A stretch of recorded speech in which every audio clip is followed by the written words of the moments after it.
오늘 하나님께서 주신 은혜 말씀 보시겠습니다. 시편 40편 말씀입니다.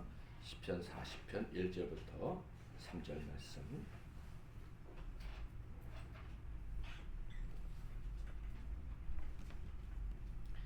시편 40편 1절부터 3절 말씀. 우리 같이 한 목소리로 읽도록 하겠습니다.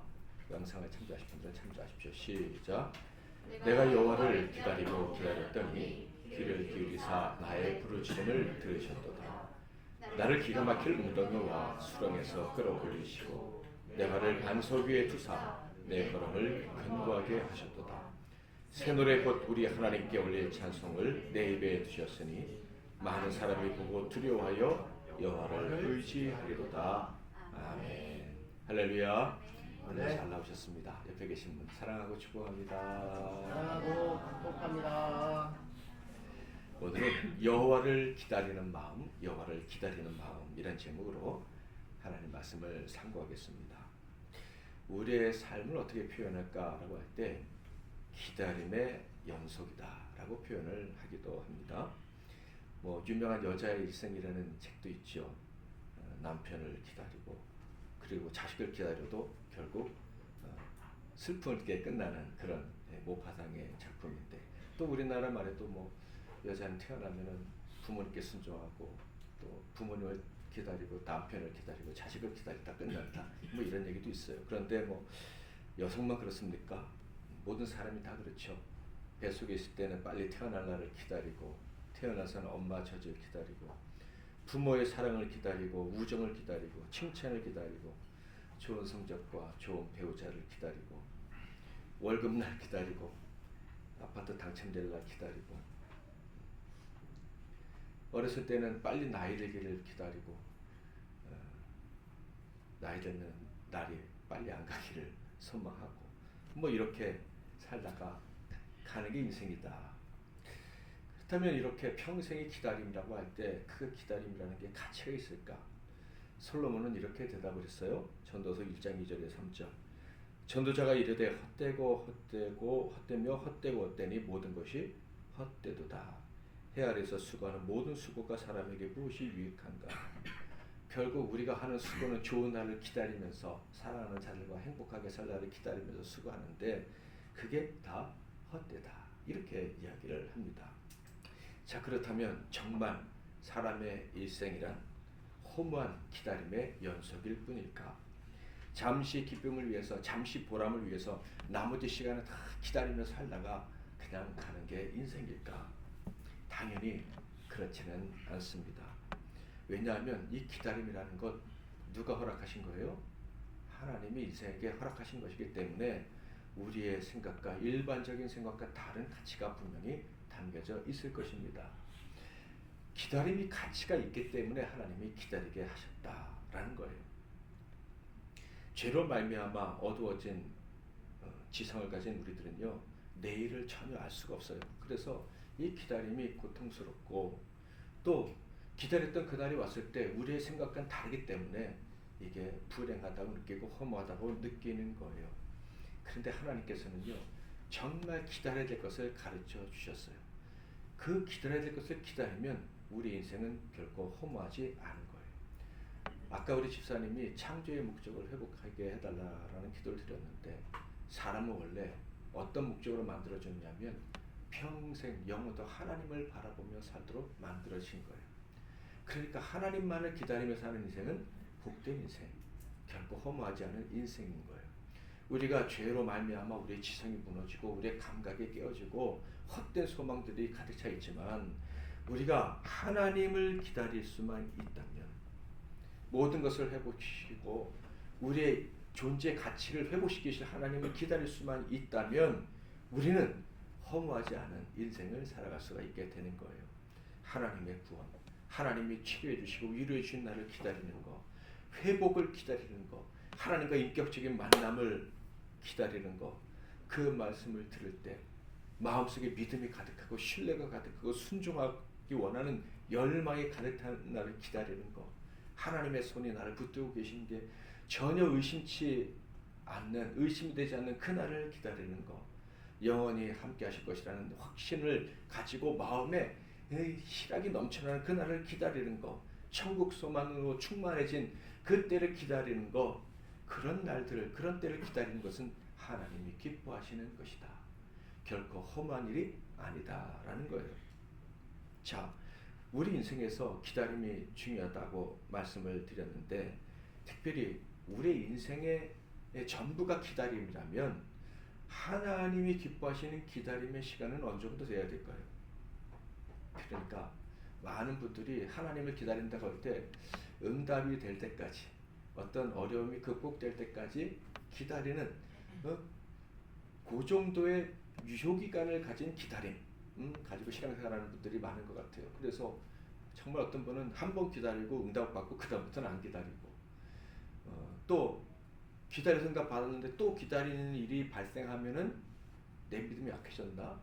믿음이라는 게 이렇게 쳇바퀴 돌는 것처럼 힘든 일인가? 라면서 이 믿음을 의심하는 그런 사람들도 있어요. 근데 여러분, 기다림이 하나님이 주신 선물이고 인생이 주신 선물이고, 그 선물을 하나님을 기다리는 데 쓸 때 하나님이 기뻐하신다면 평생 하나님을 기다리는 것이 되어야 되지 않겠습니까? 평생 하나님 만나기를 소망하고, 평생 하나님의 은혜를 기다리고, 평생 하나님을 회복시켜 주시고 또 다시 살려주시는 것을 바라며 살아가는 게, 그게 참된 인생이다라는 거예요. 그래서 우리 믿는 사람들은요, 하나님이 기뻐하시는 그 기다림을 살기로 결단을 해야 되는데, 평생 하나님을 기다리며 살겠고, 그것이 내 인생을 가장 복되고 가치 있게 만들 줄 믿습니다 라는 그런 고백이 있어야 하는 거예요. 지난주 우리는 야고보서 말씀을 묵상을 했습니다. 이 말씀을 통해 믿음의 길이란 결코 쉽지 않다는 것을 배우게 되었죠. 마귀와 그 쫄개들, 특히 거짓 선지자들, 거짓 교사들 때문에 힘들다라는 말씀을 드렸어요.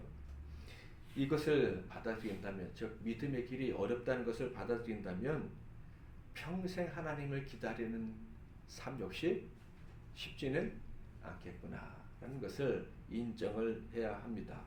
그 쉽지 않은 일을 해내겠습니다 라는 결단이 저와 여러분에게 있기를 축복합니다. 평생 하나님을 기다리고 또 기다리며 살겠습니다 라는 이 결정을 하고 믿음의 길을 가야 그때부터 좀 쉬워지지. 또 기다리게 하십니까? 언제까지 기다리게 하시겠습니까?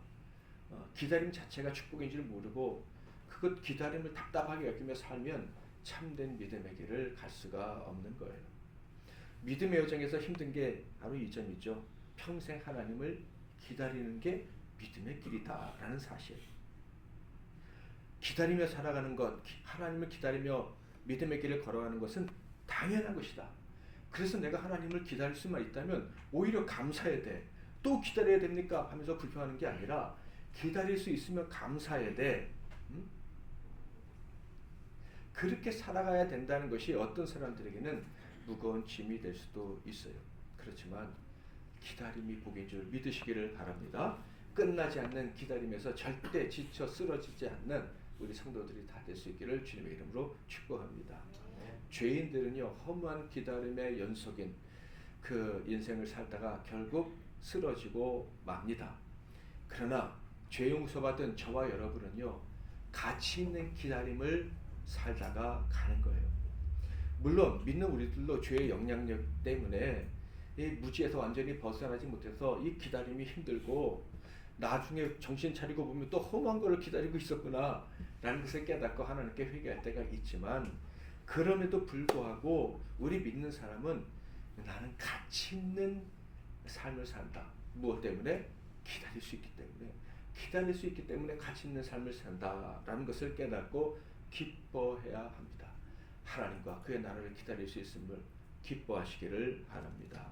하나님 반드시 기다리는 우리들을 찾아오셔서 그 손길로 고쳐주시고, 그리고 그 강한 능력으로 우리를 이끌어 주실 것입니다. 허무함의 연속인 인생이 아니라 계속해서 기쁨과 감격이 있고, 이렇게 하나님이 일하셨구나 라는 것을 깨닫고 즐거워하는 인생이 되도록 만들어 주실 것입니다. 이런 삶을 살았던 사람이 바로 우리의 믿음의 모범이 되는 다윗 왕이었죠. 그가 어떻게 하나님을 기다리며 살았는지를 잘 표현한 시가 시편 40편입니다. 자, 1절 같이 한번 읽어보겠습니다. 시작. 내가 여호와를 기다리고 기다렸더니 귀를 기울이사 나의 부르심을 들으셨도다. 아멘. 다윗의 고백의 핵심이 무엇입니까? 첫째는요, 나는 누구만을 기다렸다고? 여호와만을 기다리고 기다렸다. 이 말은요, 포기하지 않았고요, 확신을 가졌고요, 그래서 저는 기다릴 수 있었습니다. 이런 뜻이에요. 또한 다른 방법을 찾지 않았습니다. 2절에 보면 기가 막힌 웅덩이와 수렁에 빠졌는데 도저히 살 것 같지 않은 그런 위기에 봉착했는데 저는요, 다른 방법 찾지 않았습니다. 저는요, 하나님만 바라고 기다렸어요. 유일한 해결책은 하나님밖에 없다는 것을 저는 알고 있었어요. 그래서 사람들이 다른 방법을 제시할 때 저는 손잡지 않았어요. 사울을 이번에 죽이자고 할 때 죽이지 않았어요. 저는 그냥 기다렸어요. 하나님이 일하실 날을 기다렸어요 라는 거예요. 그리고 1절에서 다윗의 고백 두 번째는요, 믿음으로 기다렸더니 결국 하나님이 응답을 해 주셨다라는 거예요. 사랑하는 성도 여러분, 하나님을 기다리시고 또 기다리시면 반드시 응답해 주신다는 사실을 믿으시기를 바랍니다. 자, 그가 받은 응답이 무엇입니까? 2절 같이 한번 읽어보겠습니다. 시작. 나를 기가 막힌 웅덩이와 수렁에서 끌어올리시고 내 발을 반석 위에 두사 내 걸음을 견고하게 하셨도다. 아멘. 혹시 지금 기가 막힌 웅덩이에 제가 빠졌습니다. 어떻게 헤어나와야 될지 모르겠습니다. 이 수렁이 너무 깊어서 지금 허우적거린 지 너무 오래됐습니다 하시는 분들이 계시다면은 오늘 제가 하나님을 기다릴 거예요. 하나님이 건주실 때까지 기다릴 거예요. 그렇게 기도할 수 있기를 바랍니다. 그가 기다렸더니 하나님이 끌어올려 주셨대요. 수렁에서, 기가 막힌 웅덩이에서 끌어올려 주셨대요. 세상에서 발견할 수 없는 방식으로 하나님의 구원을 경험했다. 그런데 뿐만 아니라 구원해 주셨을 뿐만 아니라 어떻게 해요?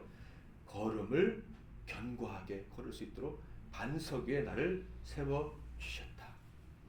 금방 죽을 것 같았던 인생이, 숨이 달랑달랑 갔던 인생이 당당하게 걸어갈 수 있도록 해 주셨다라는 거예요.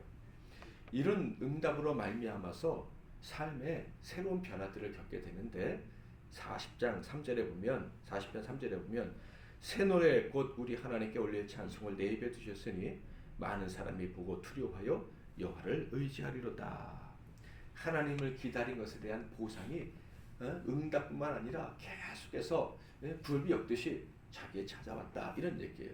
첫 번째로는요, 새로운 찬양을 올려드릴 수 있었다라고 이야기합니다. 이 말은요, 기존에 있었던 찬양 말고 새로운 찬양을 만들었다는 의미라기보다는 그전에도 찬양을 계속했었는데 이 기다리다가 하는 응답을 받고 보니까 이 찬양이 새로운 찬양이라는 것을 깨달았다는 거예요. 오늘 시선이라는 찬양 마지막에 부르는데 황폐한 땅 한가운데서 주님 마음 알게 되리. 예전에는 황폐한 땅이 나를 불행하게 만들고 나를 저주받은 인생처럼 느끼게 만들었는데 기다리고 기다렸더니 하나님의 은혜를 체험하게 되니까 그 황폐한 땅이 하나님의 마음을 알 수 있는 곳이었더라. 하나님이 날 향해서 얼마나 큰 사랑을 갖고 계셨는지를 알게 해주시는 곳이었더라. 그러니까 옛날에는 황폐한 땅 한가운데서 주님 마음 알게 되리. 언제쯤 이 황폐한 땅을 벗어날 수 있을까? 이렇게 불렀다면, 기다리고 기다리다 하나님의 응답을 기억한다면, 황폐한 땅 한가운데서 내가 주님 마음을 알게 되었네. 황폐한 땅이 저주가 아니었네. 완전히 새 노래를 부르게 되었다. 이런 얘기예요. 금요 기도회 때 전부라는 찬양이 있었는데, 눈물 거두어 빗살가루 채우시니, 눈물을 다 거두어서 승리의 퍼레이드 할 때 막 그 꽃가루 날리듯이 빛을 가루처럼 내게 주셨어. 내게 영광이 되게 하셨다. 예전에는 눈물이 멈추지 않아서 이 눈물 언제 끝이나 했는데 그 울면서 하나님의 은혜를 기다리고 기다렸더니 그 눈물이 영광으로 바뀌었다는 거예요. 그러니까 이 다윗의 찬양이 바뀐 거예요. 하나님을 기다리고 기다리다가 하나님을 경험했더니 이전에 불렀던 찬양이 그런 의미가 아니었구나.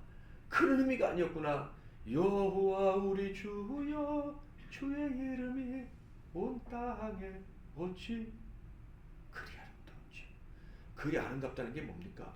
딱딱 맞아 떨어진다는 거예요. 그전에는 하나님이 아름답지, 하나님이 천지 만물을 아름답게 만드셨으니까 이 찬양을 받으셔야 돼 했는데, 기다리고 기다리다 하나님 은혜를 체험하니까 아니 내 삶에 벌어진 일들이 하나도 의미 없는 게 없었고 그게 다 필요해서 하나님이 주신 것임이 깨달아지고 딱딱 맞았구나. 그래, 그냥 노래가 아름다운 게 아니라 세상 만물이 아름다운 게 아니라 하나님과 함께하는 내 인생이 아름답구나. 그래서 여호와 우리 주여 주의 이름이 온 땅에 어찌 그리 아름다운지요. 그러고 나서 뭐라고 말해요? 자연을 얘기하는 게 아니라 사람이 무엇이간데 주께서 저를 생각하시는지, 인자가 무엇이간데 저를 공부하시는지. 기다리다가 하나님의 은혜를 체험하면 자연 만물만 아름다운 게 아니라 당연히 그것도 더 아름답게 보이지만은 내 삶에 벌어진 모든 순간순간들이 하나님의 섭리 가운데서 딱딱 맞게 진행되어지고 있었다는 걸 깨닫고 하나님이 정말 아름다우십니다. 아름다우십니다. 하나님을 기다리고 그리고 하나님을 만나면 우리의 찬양이 달라집니다. 새 노래를 부르게 되는 거예요. 우리 주일에 부르는 찬양 올릴 때마다 새 노래를 부르는 듯한 감격이 있어요. 우리 앞으로 우리 교회 찬양은 날마다 새 노래가 될 수 있기를 주님의 이름으로 축복합니다. 또 어떤 열매를 가져다 줬느냐면요, 많은 사람들이 보고 두려움으로 하나님을 의지하게 되었다라는 거예요. 그전에는 날 향해 손가락질했는데 저 예수 믿는다고 저 정도밖에 못 사나, 맨날 뭐 아프다 그러고 맨날 도망다니고 뭐 사람들에게 배신당하고 뭐 그러는 것 같더니 기다리고 기다려서 하나님이 나타나 주시니 어떻게 해요? 사람들이, 그것도 많은 사람들이 하나님이 살아계시는구나, 다윗과 정말 함께 하시는구나. 그래서 다음들이 그래 하나님이 살아계셔, 그분을 의지하면 구원 얻을 수 있어, 자기가 복음을 전할 수 있게 되었다. 자신을 통해서 사람들이 하나님을 경외하게 되었다. 예전에는 나 때문에 사람들이 믿음을 잃어버리는 것 같아서 부끄럽고 창피할 때가 있었는데, 그래도 견디고 하나님을 기다리고 기다렸더니 하나님을 의지하는 나의 삶을 사람들이 더 이상 무시할 수 없다는 것을 깨닫게 되고 존중할 뿐만 아니라 부러워하고 내 삶을 배우기를 위해 나왔다. 그래서 내가 복음을 가르쳐줬다라는 거예요. 이 모든 일을 통해서 다윗이 깨달은 것은 한 가지입니다. 평생 하나님을 기다리며 살아야지. 하나님의 존재하심과 인도하심, 구원하심, 그것을 절대 의심하지 말고 살아야지. 과거로부터 지금까지 내가 의지했던 그 하나님, 마지막까지 온전히 인내로서 그것만 의지하고 살아야지. 그것이 진짜 복이구나 라는 것을 다시 깨닫게 되었다라는 거예요. 4절 5절 같이 한번 읽어보겠습니다. 시작. 여호와를 의지하고 완악한 자와 거짓 추승자를 돌아보지 아니하는 자는 복이 있도다. 여호와 나의 하나님이여, 주께서 행하신 기적이 많고 우리를 행하신 주의 생각도 많아 누구도 주와 견줄 수가 없나이다. 내가 널리 알려 말하고자 하나 너무 많아 그 수를 셀 수도 없나이다. 아멘. 지금 뭐라 그래요? 하나님을 의지하고 기다리는 자는 정말 복된 사람이다. 다른 것을 기다리는 그 사람들의 그런 유혹에, 기다리지 않은 유혹에 빠지지 않고 하나님을 기다릴 수만 있다면 정말 복된 사람이다. 그 하나님을 기다리는 사람에게 주신 은혜가 얼마나 많은가. 나에게도 너무 많아서 셀 수도 없다. 그렇게 얘기를 하고 있는 거예요. 그러니까 지금 응답받은 것에 대한 감사뿐만 아니라 과거에 하나님을 기다렸을 때 주신 응답까지도 지금 다 뭉뚱그려서 하나님께 감사하고 찬양하고 있는 거예요. 그런데 여기서 우리는 한 가지 의문점, 놀라운 점을 발견하게 되죠. 이 시를 누가 지은 거예요? 다윗이 지었는데 이 사람이 어떤 사람이라고요? 과거에 하도 많은 응답을 받아서 셀 수도 없는 은혜를 체험한 사람이라는 거예요. 그러니까 과거에 그토록 은혜를 받은 사람이, 기적을 체험한 사람이 지금 뭘 했다고요? 수렁과 웅덩이에서 나를 건주시 하나님을 기다리고 기다렸었다. 기막힌 어려움 속에서 나를 도울 자가 없어서 하나님만을 바라며 기도했다. 심지어 어떤 말씀도 있어요. 그렇게 하나님을 기다려서 응답을 받았는데도 불구하고 치우치도록 유혹하는 그런 사람들의 말에 내가 힘든 적도 있었다 라고 얘기를 하는 거예요. 그러니까 평생 변함없이 하나님만을 기다린다는 것이 결코 쉬운 일이 아니다 라는 것을 알 수가 있어요. 다윗은 평생 하나님을 기다리며 살았구나. 그런데 큰 기적을 체험하고 능력을 가졌음에도 불구하고 하나님을 기다리며 살았구나. 이를 통해서 우리가 알 수 있는 것은 하나님을 기다리는 삶, 간절히 하나님 말을 바라보며 살아가는 그 삶에서 벗어날 신앙인은 아무도 없다. 잠깐 기다리고 인생 역전하고 끝나는 게 믿음의 길이 아니고 평생 기다리고 또 기다리는, 그것이 믿음의 길이다. 이게 십자가의 길이다라고 한다면 아멘. 그렇게 기다리고 기다리는 게 쉽지 않지만 그 길을 가야지 신앙인의 길이고, 그래서 그게 십자가의 길이라고 한다면 아멘. 그럼 난 이런 노래를 부를 거야. 십자가를 질 수 있나 주가 물어보실 때 죽기까지 기다리겠습니다. 죽기까지 바라겠습니다. 주 예수보다 더 귀한 것은 없네. 평생 주님만을 기다리며 살겠습니다 라고 우리는 고백해야 될 것이고, 다윗 역시 그렇게 살았다라는 것을 알 수가 있어요. 자, 우리 삶에 평생 기다림이 계속된다면, 그런데 그것이 하나님이 허락하신 것이라면, 천국에서 영원히 하나님만을 기다리며 사는 인생이 되도록 하시기 위한 그렇게 소중한 일이라면 그것만큼 중요한 것이 또 하나 있습니다. 그것이 11절, 13절, 17절에 나와 있는데 한 절씩 한번 읽어보겠습니다. 시작. 여호와의 주의 긍휼을 베풀어 주지 마시고 주의 인자와 진리로 나를 항상 보호하소서. 13절.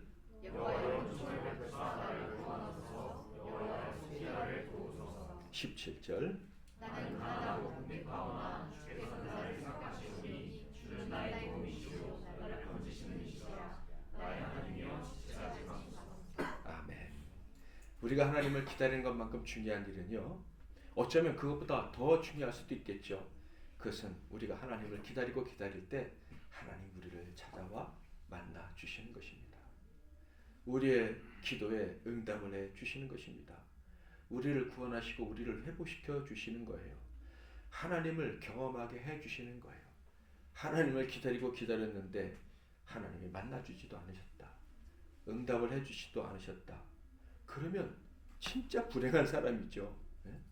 정말 세상 사람들이 허무한 걸 기다린다고 했는데 우리가 평생 기도하고 기다렸는데 하나님이 응답을 못 받았다. 그것만큼 불행한 인생이 어떻게 있겠습니까? 그래서 사도 바울이 이렇게 얘기했던 거예요. 고린도전서 15장 19절.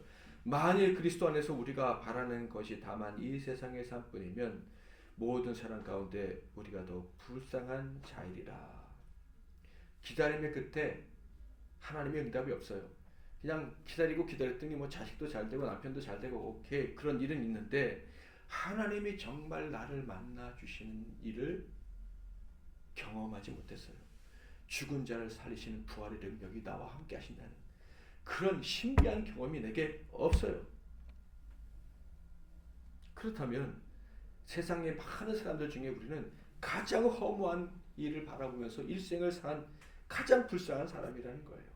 그런데 여러분, 그 반대라면 하나님을 기다리고 또 기다리는 일에 기다릴 때마다 하나님이 응답해 주시고 열매를 맺게 하신다면 그 사람은 세상에서 가장 복된 인생인 줄 믿습니다. 세상이요, 하나님을 기다리는 우리들을 볼 때 그리고 하나님을 기다리는 우리들에게 하나님 베풀어 주시는 은총을 체험하는 것을 볼 때 어느 순간이 되면 이야, 저거는 넘사벽이라고 그러죠. 넘을 수 없는 벽이다. 응? 저런 인생이 있구나라는 것을 보게 된다면 사람들은 그것을 너무 부러워하지만 그러나 거기에 도달할 수 없다는 것에 절망감을 느낄 거예요. 그중에 어떤 사람은 하나님의 은혜를 입고 자기도 하나님을 기다리는 사람이 되겠죠. 사랑하는 성도 여러분, 하나님 반드시 우리의 기다림을 헛되게 하지 않으실 줄 믿으시기를 바랍니다. 네. 우리가 주를 기다릴 때 하나님 반드시 찾아와서 만나 주시는 거예요. 이렇게 다윗처럼 하나님을 기다리고 기다린 끝에 응답을 경험한 사람은요, 어떤 삶을 살게 되느냐 하면 다음과 같은 삶을 살게 됩니다. 자, 7절 8절 같이 한번 읽어보겠습니다. 시작. 그때 내가 말하기를 내가 왔나이다. 나를 가르쳐 그것이 주와 이스라엘이다. 나의 하나님이여, 내가 주의 뜻 행하기를 즐기오니 주의 법이 나의 심중에 있나이다 하나이다. 아멘. 이 구절은요, 한 3중의 의미가 있어요. 내가 말하기를 내가 왔나이다. 내가 주의 뜻 행하기를 즐깁니다. 이렇게 말할 사람은 첫째 누굴까요? 다윗. 그리고 이스라엘 백성들, 모두 믿는 사람들. 세 번째는 누굽니까? 하나님의 복을 사랑해서 완전히 지킨 누구? 예수 그리스도. 예수 그리스도. 예수께서 기다리신 것은 죽기까지 본인의 낮아지심으로 말미암아 다른 모든 사람들이 구원받는 것. 이것을 기다린 것이 예수님의 일생이었죠.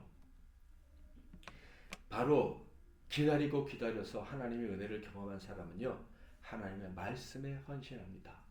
시편 40편 쭉 읽어보면 하나님은 번제와 제사를 원하지 않는다는 것을 깨달았습니다. 이런 얘기를 해요. 그러니까 뭐 희생 제물 드리고 뭐 이런 거 제사 당연히 드려야 되지만 하나님이 정말 기뻐하시는 것은 뭐라고요? 하나님의 언약은 반드시 성취된다는 사실을 믿고 기다리는 것을 하나님이 기뻐하신다는 거예요. 그래서 다윗은요, 왜 기다렸습니까? 이 다른 이유가 없어요. 하나님의 말씀에 주셨기 때문에 기다린 거예요. 하나님이 주신 말씀이 있었기 때문에 그 말씀은 하나님의 말씀이시니까 반드시 성취될 것이라고 믿고 기다렸더니 하나님이 응답을 해 주신 것입니다. 그래서 뭐라고 말해요? 이 말씀에 내 인생을 걸겠습니다. 내 이 말씀을 온전히 순종하며 살겠습니다. 그 말씀을 내 마음에 심어가지고 그 말씀대로 행하는 자가 되되 기뻐하며 행하겠습니다. 저도 성경을 읽으면 깜짝깜짝 놀랄 때가 있어요. 야, 하나님 말씀 순종한다고 하면서 이 말씀은 내가 별로 마음에 들지 않아서 이 말씀 별로 순종하고 싶지 않아서 나도 모르게 스킵하고 넘어갔구나. 나도 모르게 건너뛰었었구나. 그럼 이제 순종해야지. 그런데 생각해 보니까 이 부분은 순종하기가 너무 힘든 거예요. 이 부분 너무 순종하기가 힘든 거예요. 아마 우리 모두에게도 그런 부분이 있을지 모릅니다. 정말 하나님을 기다리고 기다리는 사람들은요, 그 말씀이 점점 더 강력하게 다가와서 그리고 순종하고 싶어지고 순종하지 못한 게 아프고, 그래서 정말 순종할 수 없는 부분이 있다면 하나님께 또 매달려서 기도해서 결국 그 말씀에 순종하는 사람이 되는 거예요. 사랑하는 성도 여러분, 여러분은 지금까지 하나님을 기다리고 살아오셨잖아요. 많은 응답들도 경험하셨잖아요. 그렇다면 하나님 말씀에 헌신할 수 있기를 바랍니다. 자, 9절부터 10절 읽어보겠습니다. 시작. 내가 많은 표징과 의의 기쁜 소식을 전하였나이다. 여호와여, 내가 내 입술을 닫지 아니할 줄을 주께서 아시나이다. 내가 주의 공의를 내 심중에 숨기지 아니하고 주의 성실과 구원을 선포하였으며 내가 주의 인자와 진리를 많은 회중 가운데서 감추지 아니하였나이다. 아멘. 하나님을 기다리고 응답받고 그 말씀에 헌신하고 그리고 그 말씀을 전하고 참된 신앙인의 모습을 우리가 여기서 발견할 수가 있어요. 그런데 끝부분에 가서 또다시 긴장감이 드러나고 있어요. 11절. 여호와여, 주의 긍휼을 내게서 거두지 마시고 주의 인자와 진리로 나를 항상 보호하소서. 하나님을 기다릴 때 응답해 주셨다고, 예전부터 지금까지 응답해 주셨다고, 그래서 나는 하나님 말씀을 전한다고, 하나님 말씀 지킨다고 얘기를 다 하고 이제 시가 끝날 것 같은데 또다시 여호와여 긍휼을 거두지 마시고 주의 인재와 진리로 나를 보호하소서. 지금 내가 또 주님을 기다립니다 라고 얘기를 하는 거예요. 그래서 어떤 학자들은 11절부터는 다른 시다, 다른 시인데 갖다 붙인 거다 라고 얘기를 해요. 그런데 그 히브리어 언어를 들여다보면 예를 들어서 기쁨이다 뭐 이런 단어들이 나오는데 다 같은 어근을 사용해서 의도적으로 이게 이 시가 11절 이유도 한다는 것을 보여주고 있구나 하는 것을 발견하게 되는데, 그런 문제까지는 오늘 말씀을 드리지는 않고요. 왜 그러면 또다시 이렇게 다 문제가 해결된 것 같은 사람이 하나님의 보호를 간구하고 있는지에 대해서 살펴보고 말씀을 마무리하게 될 것 같습니다. 하나님께서 응답하셨고 말씀을 내가 이제 그래서 더 좋아하게 되었고 전하겠다고 한 사람이 갑자기 나를 떠나지 말아달라고 간청을 하는데, 이 모순적으로 보이는 이 상황의 이유는 크게 두 가지였습니다. 첫째로는요, 인간 나의 연약함 때문에, 둘째로는요, 원수들의 공격 때문입니다. 다시 말씀드리면 하나님을 기다리면 하나님 응답해 주신다는 거 알고 경험했음에도 불구하고 자신의 연약함 때문에 하나님을 기다리지 않을 때가 있고, 원수들의 공격 때문에 하나님을 기다리는 것을 포기할 때가 순간순간 찾아온다. 이런 얘기. 그래서 그럴 때도 나를 버리지 말아달라고 얘기를 하는 거예요. 12절 13절 수많은 재앙이 나를 둘러싸고 나의 죄악이 나를 덮침으로 우러러 볼 수도 없으며 죄가 나의 머리털보다 많음으로 내가 낙심하였음이니이다. 여호와여 은총을 베푸사 나를 구원하소서. 여호와여 속히 나를 도우소서. 수많은 재앙이 자기를 찾아왔답니다. 겨우 재앙을 이겨냈는데 또 찾아왔답니다. 왜요?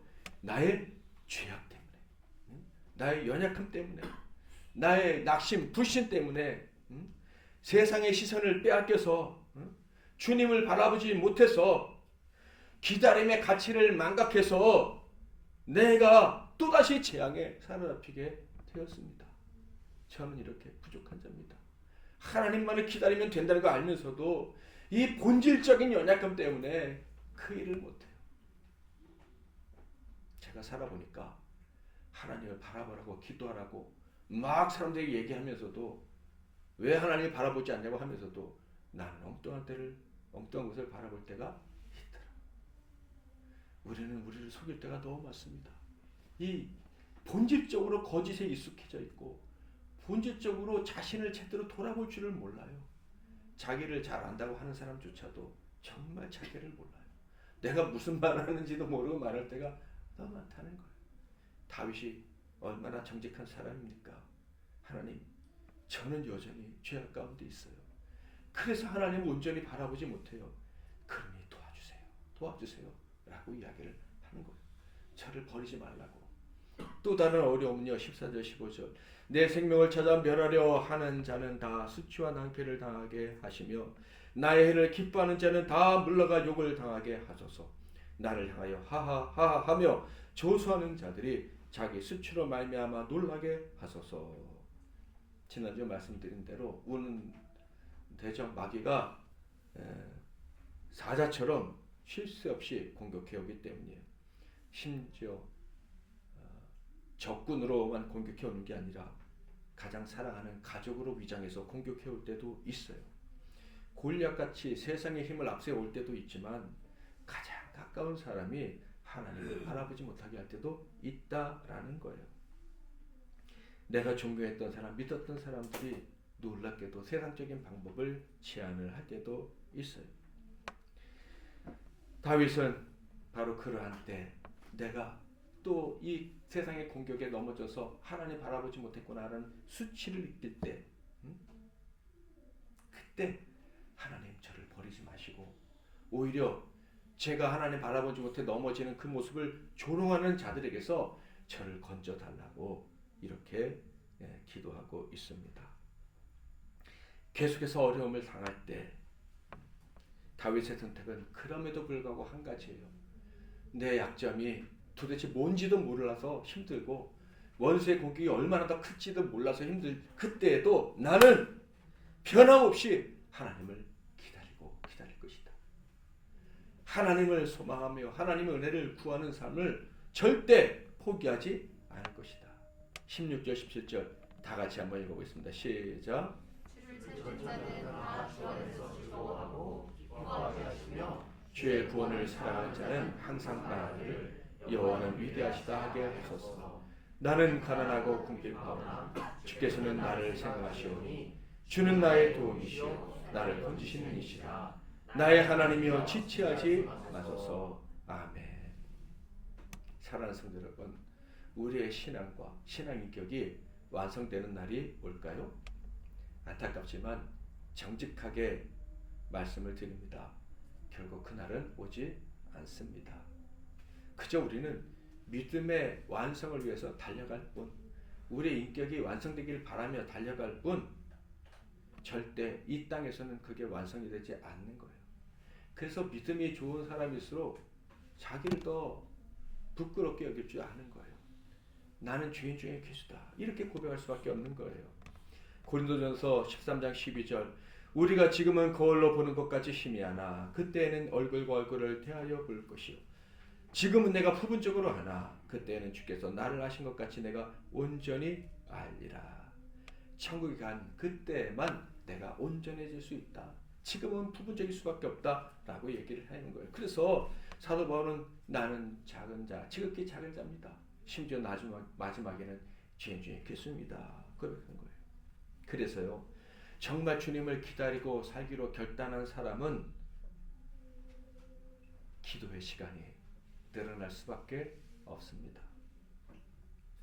간절함이 커지고 감사가 커지고 사랑이 커지고 그리고 나의 부족함에 대한 깨달음이 커져서 더 열심히 하나님께 기도할 수밖에 없고요. 그리고 그렇게 기도하는 중에 주님의 말씀이 이루어지고 성취되는 것을 경험하면서 더 열심히 자랑하고 더 힘을 다해 순종하고 더 열심히 복음을 전하며 살게 되는 거예요. 사랑하는 성도 여러분, 여러분은 지금까지 무엇을 기다리면서 살아왔으며 지금은 또 무엇을 기다리고 계십니까? 앞서 소두에 말씀을 드린 것처럼 평범한 사람들이 기다리는 그거, 자식 잘 되는 날, 돈 많이 버는 날, 성공했다고 사람들에게 칭찬받는 날, 사랑 많이 받는 날, 그런 날을 기다리고 살아왔으며 앞으로도 그렇게 살아갈 것입니까? 그런데 그런 기다림이 도대체 얼마나 여러분에게 보람과 의미, 행복을 가져다 줬습니까? 계속해서 그런 것들 기다리고 살면 정말 행복할 수 있으리라고 생각하십니까? 참 기쁨을 줄 수 있을 것이라고 생각하십니까? 우리의 일생을 거쳐서 많은 것들을 물론 기다려야 하지만 우리가 정말 기다리고 기다려야 될 것 하나를 꼽으라면 오직 하나님 한 분임을 믿으시기를 바랍니다. 여호와 하나님을 기다린다 얘기했는데요. 이 엘로힘은 창조주 또 다스리시는 하나님을 의미한다면 여호와 하나님은 구원의 하나님, 언약을 지키시고 성취하시는 하나님을 의미합니다. 사랑하는 성도 여러분, 우리가 기다리는 기다림은 구원의 하나님입니다. 위로하시고 회복시키시고 그리고 살려주시는 그 하나님을 우리가 기다리며 살아가는 것입니다. 십자가에서 이루신 그 구원이 우리의 일생 계속해서 반복적으로 성취되기를 바라면서 살아가는 것이 믿음의 여정임을 기억하시기를 바랍니다. 우리가 기다리는 하나님은 말씀대로 우리를 구원해 주실 것입니다. 우리를 고치시고 위로하시고 회복시켜 주실 것입니다. 우리를 고치시고 회복시키시다 세상에 하나님이 계시다는 것을 알려주실 것이고 하나님 말씀에 더 헌신하고 싶도록 만들어 주실 것이고 복음을 전하는 힘을 우리에게 허락해 주시고 이 모든 일들을 통해서 멋진 천국 백성의 이야기가 쓰여지도록 해 주실 것입니다. 우리 모두에게는 어쩔 수 없는 결핍이 있어요. 그러나 하나님을 기다리고 살아간다면 그 결핍은 약점이 아니라는 것이 증명이 될 것입니다. 그 결핍, 그 약함은 하나님의 강하심, 그 구원의 위대하심을 드러내는 증거가 될 것입니다. 그러므로 믿는 사람은, 하나님을 기다리는 사람은 절대 소망이 없다고 말해서는 안 됩니다. 힘들다고 낙심해서도 안 됩니다. 오직 하나님의 말씀을 붙잡고 기다리며 살아갈 뿐입니다. 평생 하나님을 기다리며 살아가는 저와 여러분이 다 되시기를 바랍니다. 그렇게 기다리고 살아갈 때 이것이 얼마나 복된 인생이었는지, 얼마나 행복한 인생이었는지 점점 체험하게 되고, 이를 통해 하나님 살아계심을 증명하며 자랑하며 살아가는 인생이 될 것입니다. 내가 여호와를 기다렸더니 나 귀를 기울이사 나의 부르짖음을 들으셨도다. 내가 기가 막힌 웅덩이와 수렁에서 끌어올리시고 내 발을 반석 위에 두사 내 걸음을 견고하게 하셨도다. 아멘. 이제는 우리 주 예수 그리스도의 크신 은혜와 우리 하나님 아버지의 극진하신 사랑하심과 성령님의 위로교통 충만 복 주시는 은혜가 인생의 이 기다림이 힘들고 때로는 벅차게 다가오지만 하나님을 기다릴 수 있다는 것은 가장 큰 복이요 희망인 줄 알고 평생 하나님을 기다리며 그로 말미암아 하늘의 복을 누리며 살게 될 이 시간 머리 숙인 모든 종들 한 분 한 분 위에와 그들의 모든 기다림의 여정과 사랑과 건강과 생업 위에 꿈 위에 이 나라와 이 민족과 세계 열방과 주님이 피로 값주고 다신 우리 함께 기뻐하는 교회 위에 이제부터 영원토록 함께 하실지어다. 아멘.